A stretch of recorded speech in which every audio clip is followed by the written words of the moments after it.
Good afternoon, everyone. I'm Donna Jepson. I'm the president of the Community Health Nurses of Canada and want to welcome you to our noon hour session today. It's noon here in Vancouver, BC. I recognize that it's not noon in other areas of the province. Thanks for writing your name in the chat and where you're calling in from today. That's great to see. This is our second webinar in this series, and we have 2 more webinars coming up. This is also our lead up to our national conference, which we're providing this for the next session virtually, which is great, so that all nurses in Canada will have access to that platform. And the date of the conference is June 8th to the 10th. And many abstracts have been submitted with some awesome keynote speakers. So we're really looking forward to that in June, and the sessions will be taped and available after if nurses can't attend all the sessions within their workday.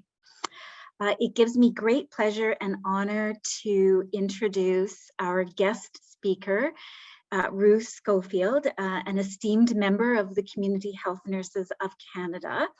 I will tell you a little bit about Ruth, and if you have questions as Ruth is presenting, she's going to stop and pause a couple times and see if there's any questions that people can ask verbally, but people can also write your questions in the chat.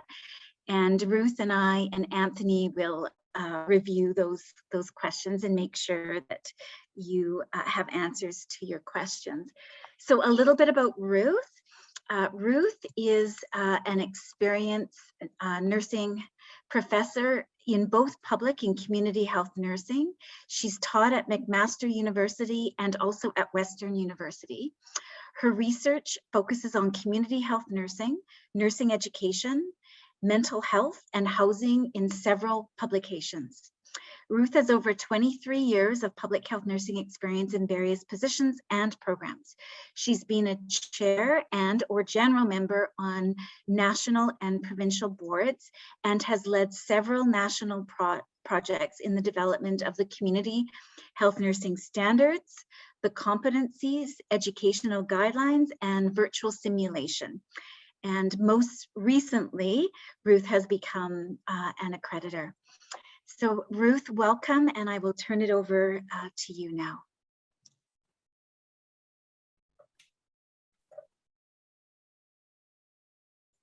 Thank you, Donna. It is indeed a pleasure to join you and share about this new program in Canada.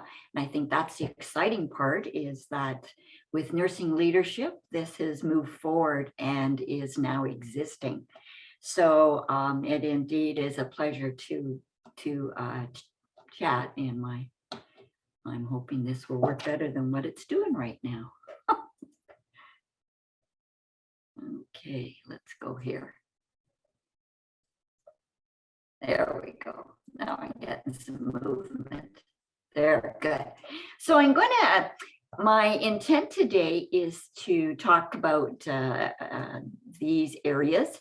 And so by the end of the presentation, the learning outcomes are that you'll be able to get a sense of the background, the vision, mission, philosophy, and some of the program outcomes for this postgraduate program. I'll explain the course design and curriculum development, and you'll be able to then have some discussion around recruitment strategies to engage new graduates and new hires.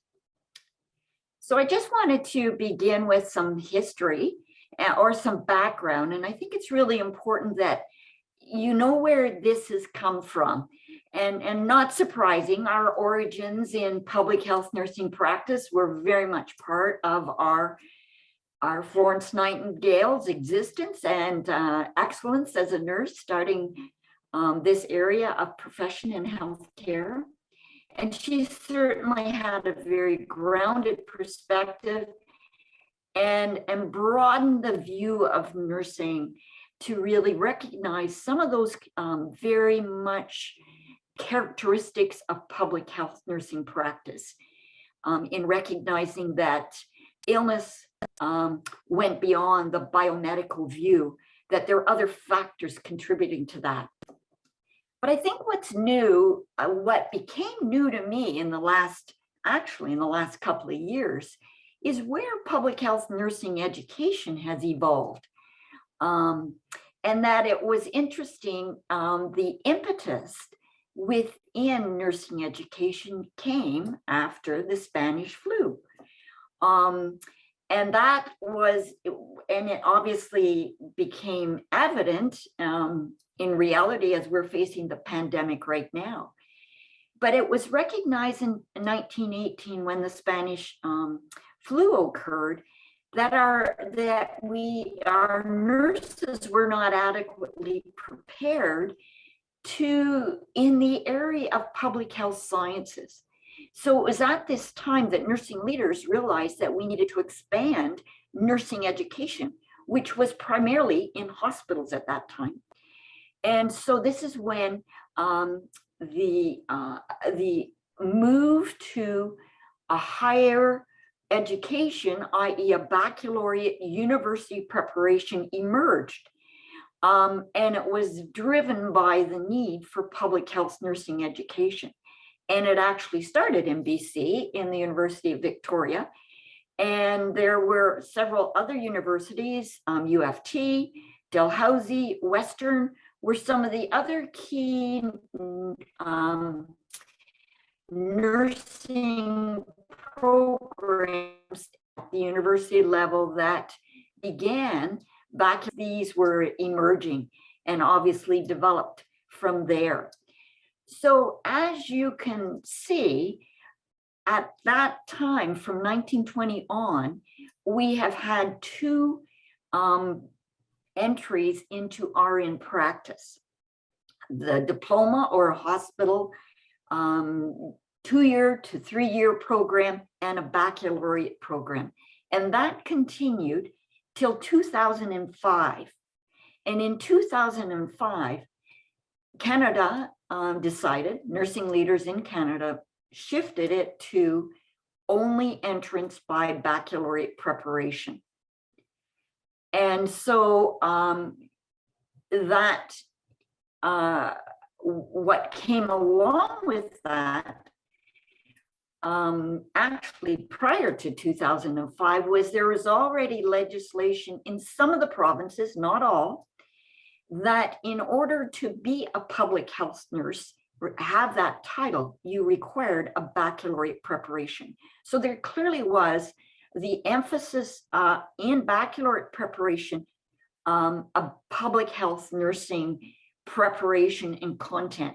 So it's important to know this history as we move forward. And so what has also, I think, important to know that within nursing education, there are requirements for education in terms of what is required for a baccalaureate preparation. And so all our jurisdictional bodies now in each province and territory have a program evaluation where all schools of nursing have a cyclic process they have to go through for approval of their curriculum.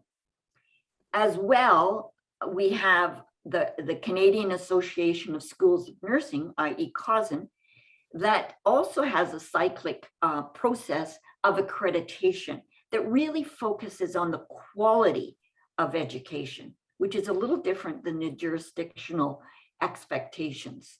And they're looking at more ensuring graduates are functioning and prepared for the entry to practice competencies that each jurisdiction is accountable for in terms of nursing education.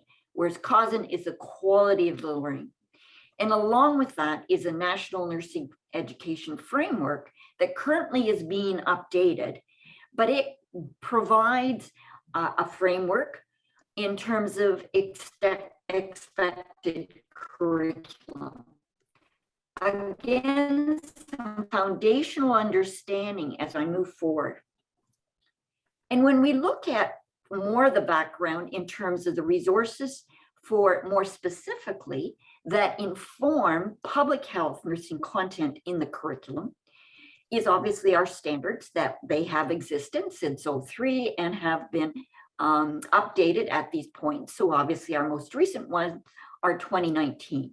So the standards really articulate the expected practices of community health nurses in Canada, of which includes public health nurses, and obviously the other areas of nursing practice. CHNC in 2010 developed guidelines for quality community health nursing placements. And then in 2015, they further looked at the question, why all this focus, but I'll get into it. But clearly, these resources have informed nursing education. So in 2015, we then looked at CHNC, received funding from Public Health Agency of Canada to really look at the entry to practice of public health nursing competencies. So they took what CHNC had developed in terms of the public health nursing discipline specific competencies, which are in fact for public health nurses in terms of knowledge, skills, and attitude for about 2 years out. So they would not be appropriate for entry level, and hence the development of the entry level competencies.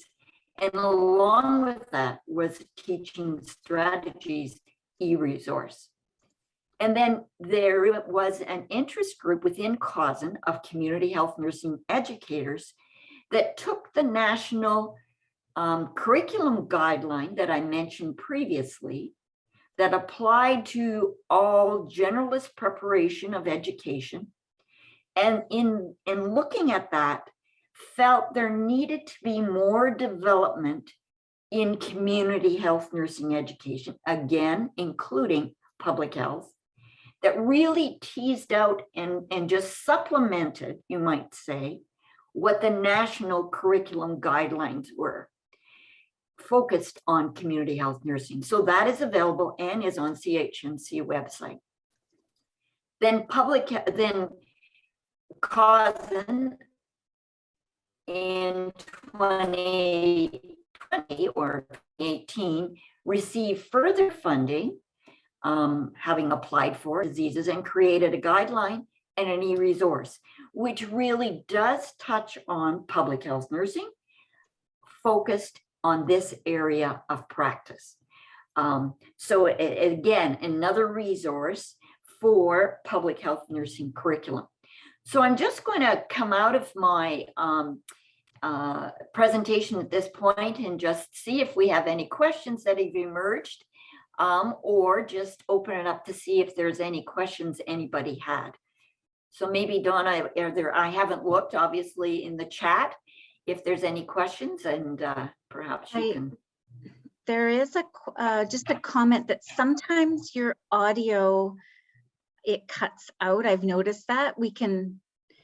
I don't know why that is. Okay, let me see if I can put this on.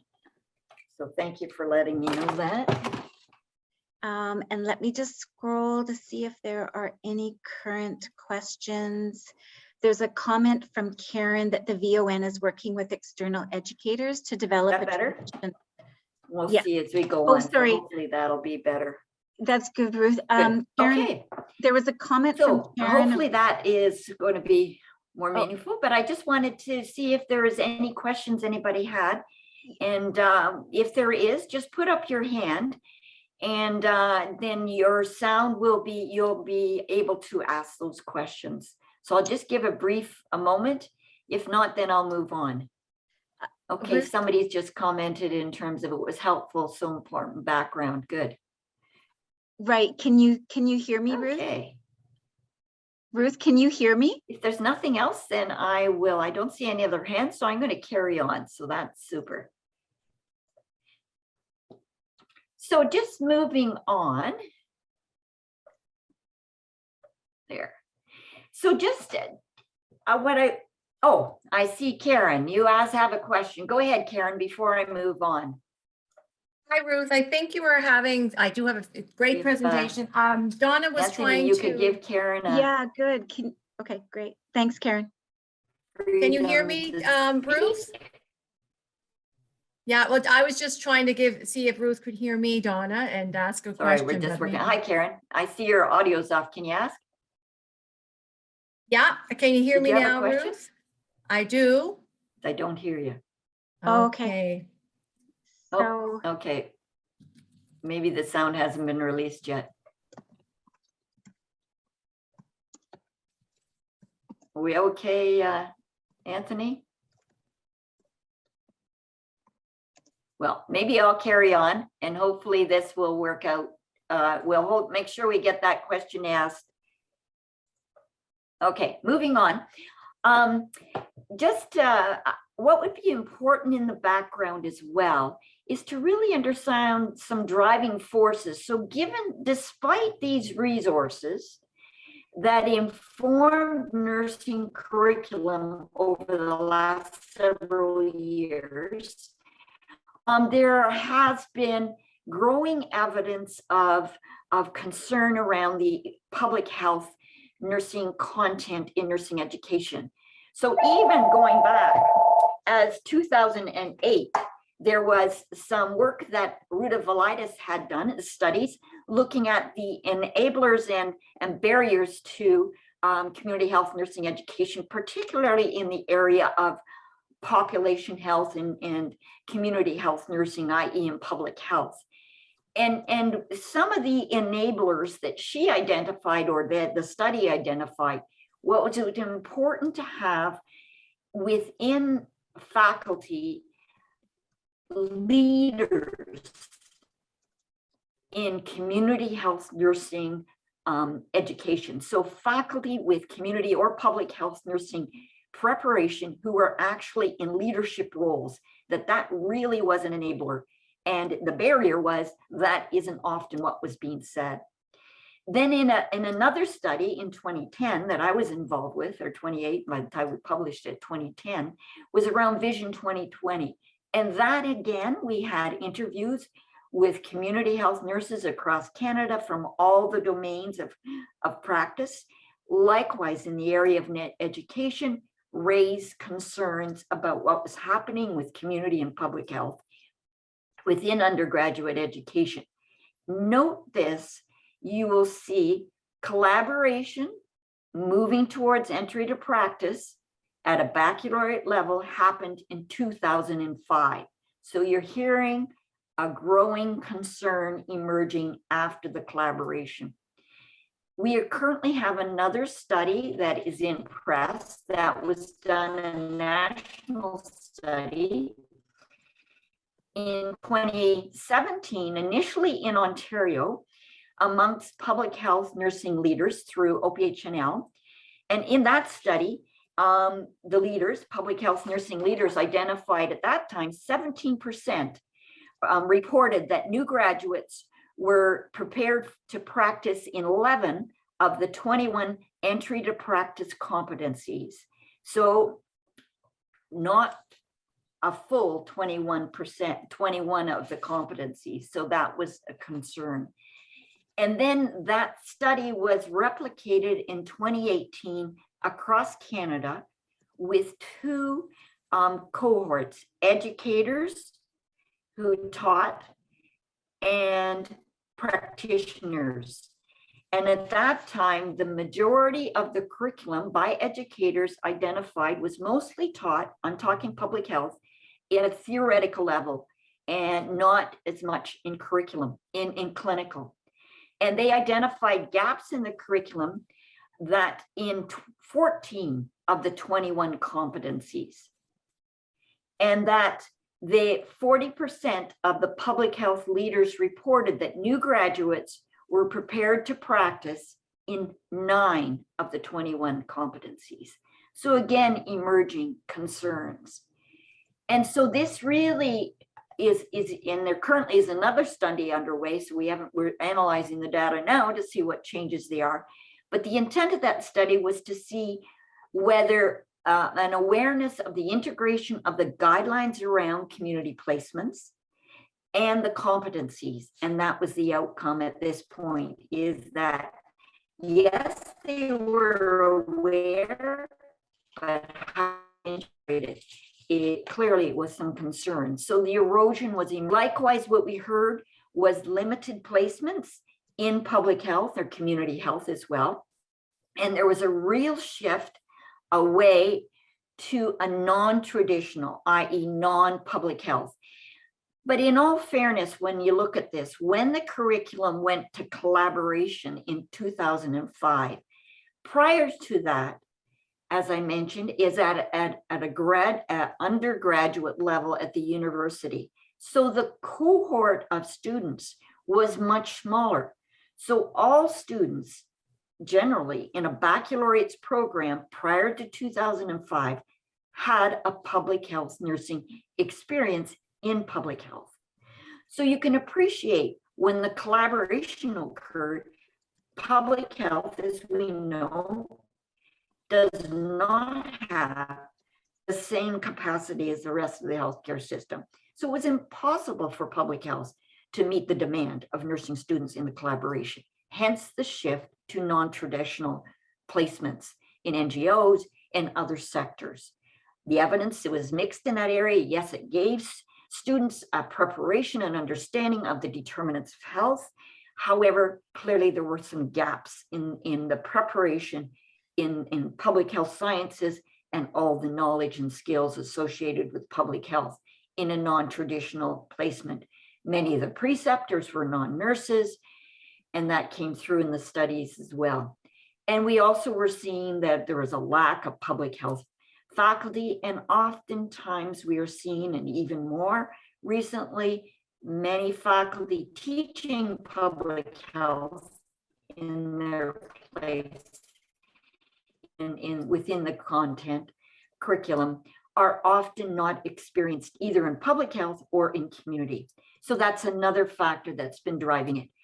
In all fairness, another has been our NCLEX. If you're familiar with the NCLEX, in 2015, our regulatory bodies adopted that. It's an American exam. If you're familiar with the US entry to practice for an RN, they continue to have 2 entry to practice, an associate degree, which is similar to what our diploma program was in the past, and a baccalaureate preparation. The baccalaureate preparation was where public health is. The NCLEX exam was intended and is intended for the associate degree. So you can appreciate the focus of that is entry into acute care. So the content of what is tested in the NCLEX, when it was critiqued in 2015, 2016 by Cousin, there was only about 49% that there was very limited contact, if any, and that continues to have in terms of public health, very limited. The focus is primarily in acute preparation and a biomedical perspective. So the public health population-based is not even evaluated. And so that has informed many of the curriculum. We were concerned that this may have that direction, but it has moved that way in the sense that undergraduate education have shifted the curriculum to ensure, because part of the evaluation in their program evaluation by the jurisdictions is the success rates in NCLEX. So you can appreciate the focus in ensuring our students are graduating to be able to pass the NCLEX really informs the curriculum. So that it has also been a driving force in terms of the impact of public health curriculum at the undergraduate level. And then we're seeing within practice changing trends as well. And Donna's just going to highlight some of the trends If Anthony, if you can give her sound. In terms of some of the workplace trends she is seeing within BC, but it's also going beyond BC. But I think, Donna, you can speak to that. That would be wonderful. Sure. Can you hear Can't me? hear you. Can others hear me? Still can't hear you. Can Can others you hear hear me? Karen? I can't. Maybe others can. Maybe it's me. Let me just As long as see. other people Okay, can so hear. other people can hear me. Ruth, you may want to just check your audio. I know you can't hear me. But just briefly, in British Columbia, this was in late 2018. We had a noon hour meeting similar to this, and it came to our attention that there were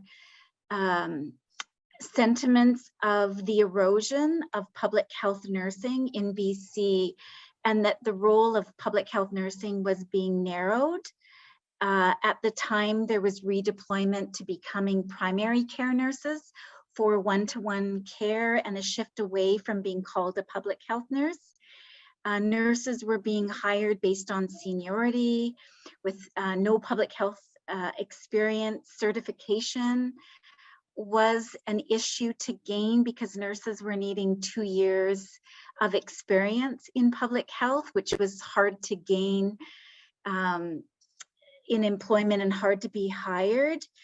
Ruth has talked a little bit about the NCLEX exam and how there weren't questions related to public health nursing. So then people, nursing students weren't really wanting to do a practicum in public health because there weren't questions on the NCLEX exam. So these were a number of issues that we started hearing about in BC. And at the time I was the rep from BC to the board of the Community Health Nurses of Canada.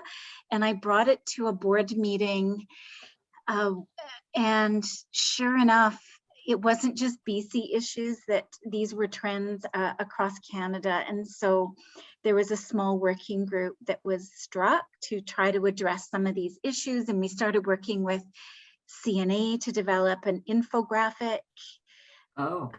And then Ruth has been doing this work to work around the certification. Can I speak now? Yeah, go ahead, Ruth. Okay. Okay, sorry. Yeah, I must have turned my sound off. As long as you can you hear me?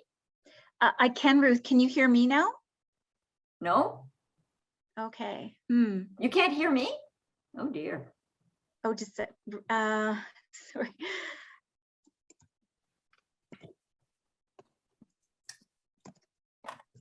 Nobody hear me?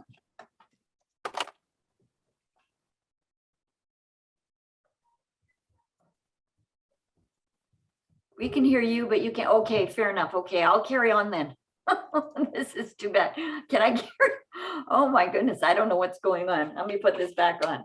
Thank you, Donna. I don't know what you said, but I know. We'll obviously need to go by chat, guys. I have no idea why I'm hearing you and you're not hearing me. And I will check my audio, but it's kind of hard to do that. I want to focus on this.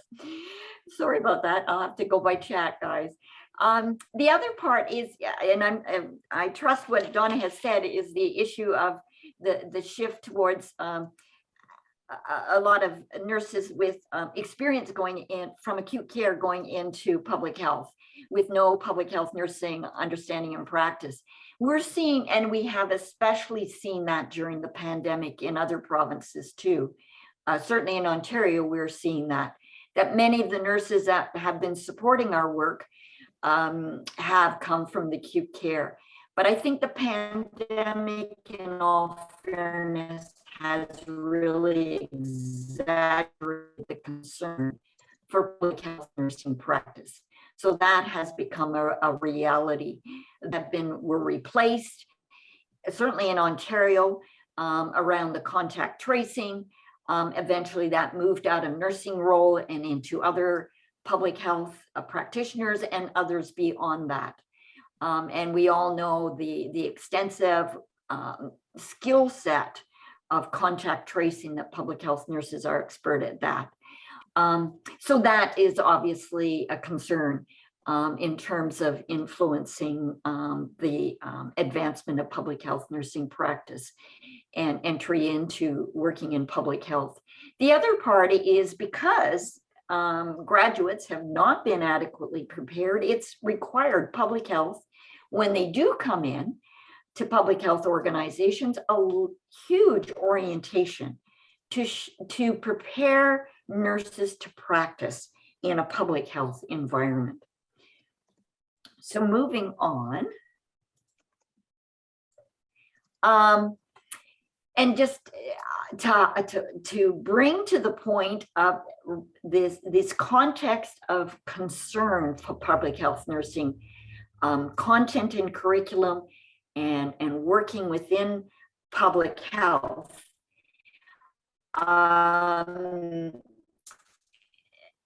Obviously, CHNC has been forefront in advancing community health nursing practice. That's been part of our strategic plan for many years. And so we have, obviously, as I mentioned earlier, had leadership in the development of public health nursing discipline-specific competencies. Then we looked at public health leadership competencies in 2015. We have our certification for public health and community health nurses, and that started in 2006. And so with that, the commitment to really moving forward this area of public health nursing became evident by CHNC board. And so in 2018, they approved a plan to move forward with the development of a public health nursing graduate program. And this was also supported by Ontario Public Health Nursing Leaders, OPHNL. And so with that, so in 2018, the discussions with Mohawk College began with this evidence, and so it has gone from there, such that it was approved in November 2020 and might I just back up in terms of some history. So it had to go through a formal process within Mohawk College. And so that started, as I mentioned, in 2018. And that was a bit slow until our pandemic hit. And then in March, when the pandemic hit in 2020, with ongoing discussions, I brought it back to them. Obviously, I kind of took advantage of what was going on and suggested they consider moving forward with it. And of course, I had some justification with what a public health crisis we were in. And so by April of 2020, believe it or not, they saw this as a priority and they approved the first course of infectious disease prevention and control. So we pulled that together, and that was offered in the January 2021. And so we have had two offerings of it in the winter and the fall of 2021. Meanwhile, we're moving forward with the program being approved. So it was approved at Mohawk and it went forward to the Ministry of Colleges and Universities. And that was then approved, as I mentioned, November 2021. And so with that, we have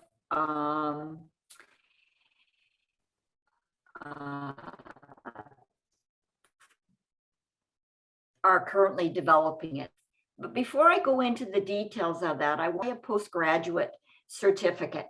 Well, as you heard, there were concerns about getting in. Students were struggling to get in because there wasn't adequate preparation.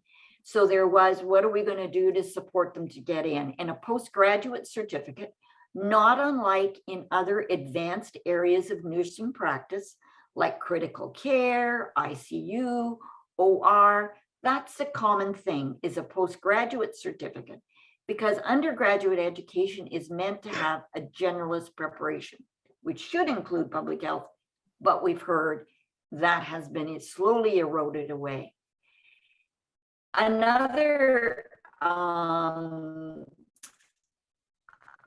reason for postgraduate, there's more practice readiness, there's less orientation that would be expected if they're coming in prepared.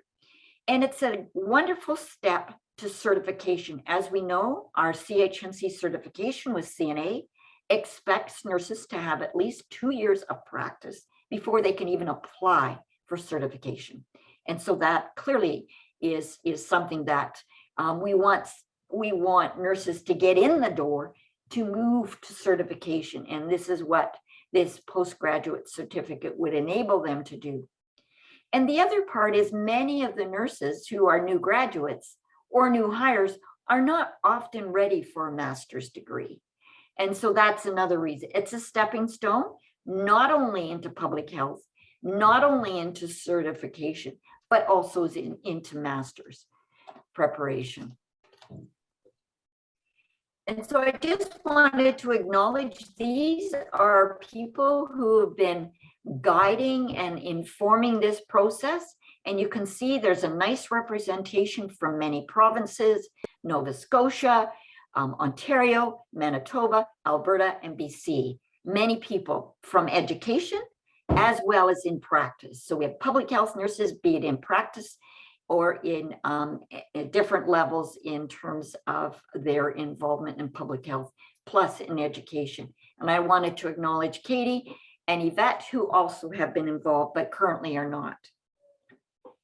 What is the vision of the program? Is to transform public health nursing practice through quality, accessible, relevant public health education for registered nurses in Canada. It's to advance innovative and competent public health nurses in Canada and contribute to building public health nursing human resources, advanced preparation of postgraduate nursing. This program will prepare leaders in public health practice to strengthen and respond to challenges and future, sorry, I can't see my screen too well. Let me just move this so I can see it, to current and future public health challenges. And our philosophy is that public health, again, let me just shift this because it's blocking my screen. So the public health graduate program adopts a concept-based philosophy for this continuing education program for registered nurses. The philosophy is informed by the following concepts: population health model, concepts and models like the public population health model, primary health care, chronic disease, injury, and infectious disease prevention, epidemiology, health, caring, social justice, health equity and inclusion, post-colonialism and racism, community as partner, engagement, and collaboration. So those are key concepts that really have informed the curriculum. And this advisory group has been guiding the development of this philosophy, mission, and vision. And who is this for? It's for new graduates, new hires, and RNs across Canada. I'm going to move on because I notice our time. So looking at this, I just wanted to give you some curriculum outcomes that are critical here. So it is about an advanced practice for nurses to be able to individuals and families. And the graduates will be able to implement population-based strategies that focus on the entire population and subpopulations, integrate an understanding of the public health sciences, and I'm not going to mention them all, be able to apply strategies for health promotion, protection, communicable, non-communicable diseases, injury prevention, health surveillance, and emergency preparedness and response, be able to use relevant data and research. And it is very important to recognize that we're going to be pulling in local, provincial, territorial, national, and global context. So it's not, even though it's housed in Ontario, it's going to be an expectation within the curriculum for students to know what's going on their jurisdiction wherever they live. And so that's an important piece. They'll obviously need to participate in evidence-informed planning, implementation, evaluation, and looking at policies, collaborate with and advocate with clients and community partners, and that whole skill set involved with that whole area of communication, collaboration, and shared power with clients, health professionals, and those in other sectors. So those are important program outcomes. The advisory group thought it was important we have guidelines that are necessary for us to really inform the curriculum, and so that students have a prerequisite, and I'll go through this. There's a number of courses which I'll talk about what they are before they move into others. Preparation enables students to demonstrate expected practices of the standards, and the professional practice model will be pulling that as well. And also the knowledge, skills, and attitudes of, obviously, if they're entry to practice, we will ensure that they are graduating with at least the entry to practice competencies. The teaching pedagogy integrates active learning strategies in an online asynchronous learning venue. It's a spiral approach to inform the curriculum so that we will introduce concepts and develop them as we go on. It is self-paced, so students, except for the first one and the last one, i.e. there's a prerequisite they have to all take, and I'll talk about all the other courses. The curriculum is recognize the application of public health mandate, as I mentioned, in all jurisdictions.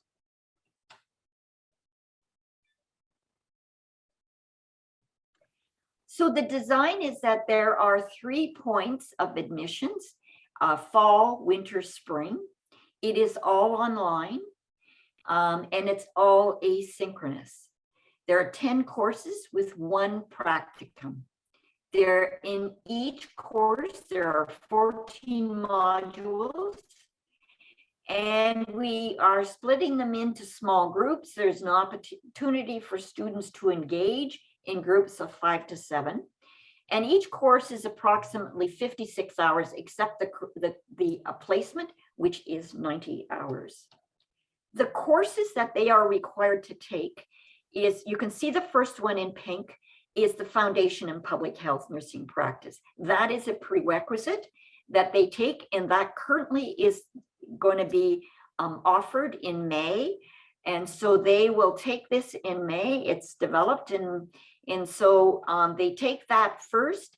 And then we have the green ones, which we see as important ones to have before they move into the remaining ones. So there's 1 course on social and ecological determinants of health and health equity.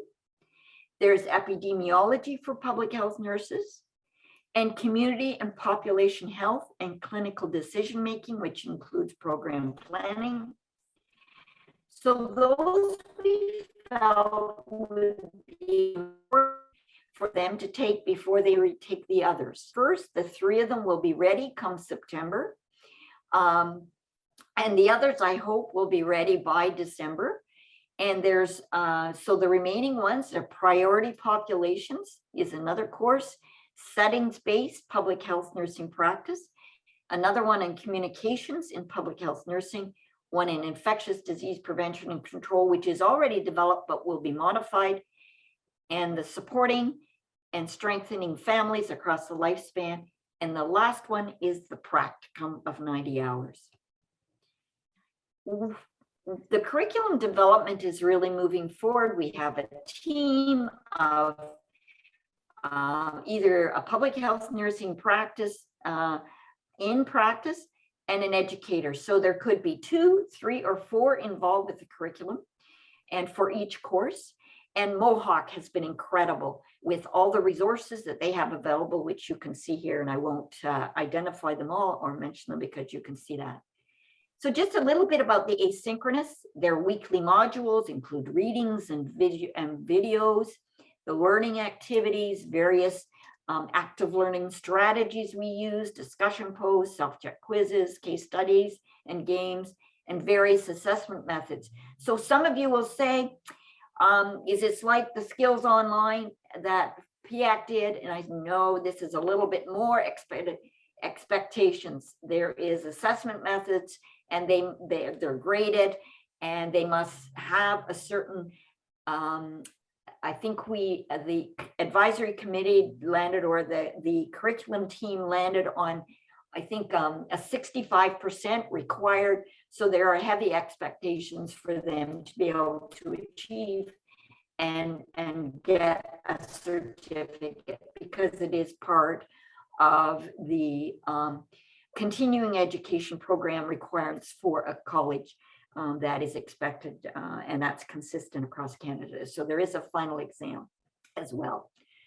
So the actual clinical placement is the last course, as I mentioned. It's 90 hours. It would be within public health organization within their own jurisdiction for the students, or if they are working in public health, that is something we would negotiate with their placement. It is preceptor and a clinical instructor model. There'd be a learning plan, assignments, and self-evaluation, very consistent with what you would see in other postgraduate and also undergraduate clinical placements. So I was hoping to have some time for some discussion around recruitment, but I see that it's 3:50, and I believe that we're close to the end, and I'm having struggles, obviously, as we can see. But I was hoping to get some ideas around recruitment. So whether you put some questions in there or just workplace support to enable new graduates or new hires to be involved with this. So I'm going to close this, and I'm going to see if there's anything in chat. So I'll look at that. Oh, well, I'm going to look at some questions here. Are you hearing the students have been further constrained to the, yes, definitely. That it particularly has been an issue in community. Almost most schools of nursing have not had students in placement, except for potentially preceptor placements, which generally in 4th year. But what we're finding, in all fairness, is many public health organizations have been just so swamped with the pandemic that they have found it difficult to take students. So that is hit and miss. It depends on the relationship between the School of Nursing and public health. At least that's the story in Ontario. But overall, many placements, and frequently in community. If the community course is not in the 4th year, they have not been in placement. So I can say that. Sorry, that was one question. Can I carry on, Andrew, Anthony? You're going to have to, because I don't know. Yes, the slide deck will be shared. I found this very, oh gosh. Yeah, students have been hired as contact tracer and immunizers, which is one position. Yes, we know that. That has been the story that I've seen as well. Contact tracers, as we well know, anybody who's been in public health, is quite a very comprehensive advanced skill set to do. So we can appreciate some of the challenges students may have had in doing contact tracing, but that is a 4th year advanced placement in some health units that, or some schools of nursing.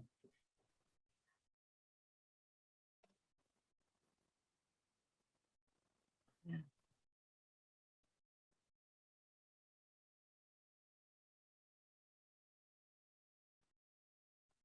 Yes, there are significant gaps. And as much as there's significant gaps in public health nursing, that seems to have a greater gap. It varies with the School of Nursing. Some have a limited in community and in public health, but oftentimes we are seeing there may be more in other areas of community like home care versus public health. What I didn't mention in the accreditation standards, there is now with the revised, as of this past year, we have updated our accreditation standards related to public health. There is an expectation that there are placements related to public health, population-based experience, and also the development of public health or population-based practice experience. So those standards are there within accreditation. And so this will provide some opportunity to strengthen curriculum. However, we recognize the other aspects of that need to be present that aren't present are faculty able to teach it, as well as leadership to ensure. So that is definitely a challenge yet, even though we're looking at the quality of education. So let me just see. I'm just going to hone into some other questions.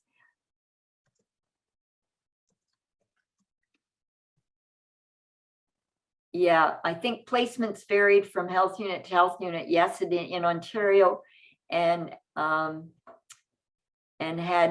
third year as well in consolidation. Oh, hold on, sweetie. I'm just busy right now. I'll see you later. Sorry, guys, I've had my granddaughter visit me. This program's being asynchronous and online should help with recruitment. Thanks. Yeah, I'm hoping that being accessible across Canada, that will assist with recruitment. And anything else in terms of workplace support? Are there any thoughts anybody has in that area? That would be interesting to know. Just so I can move into the actual program, because that's the kind of input I'd love to hear from. So please, if we don't have time, since I see our time is quite limited, if you got some questions, please contact me or ideas. That would be great. Any issues with finding 90? Yeah, we haven't got into the development of the placement.